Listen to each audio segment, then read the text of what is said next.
প্রথম লুব্বাসই সিম আর কাঁচামরিচ দিয়ে সিদ্ধ দিলাম। সিদ্ধ দিয়ে হওয়ার পরে এখন একটু তেলে তাল নিলাম, পানিটা সরিয়ে দিলাম, নিয়ে এখন ফাড়াতে পিষবো।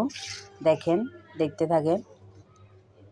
বরবটি, সিম আর মাছের মাথা দিয়ে আজকের ভর্তা রেসিপি, নারকেল মাছের মাথা দিয়ে। দেখেন, দেখতে থাকেন সবাই ভিডিওটা। দেখেন বাড়তেছি।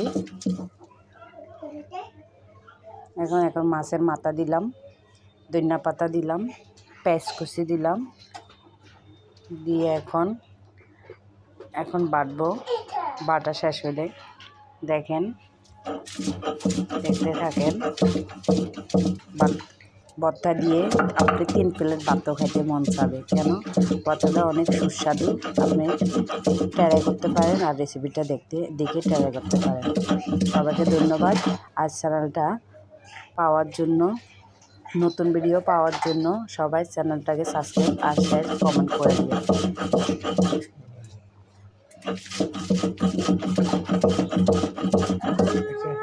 ধন্যবাদ।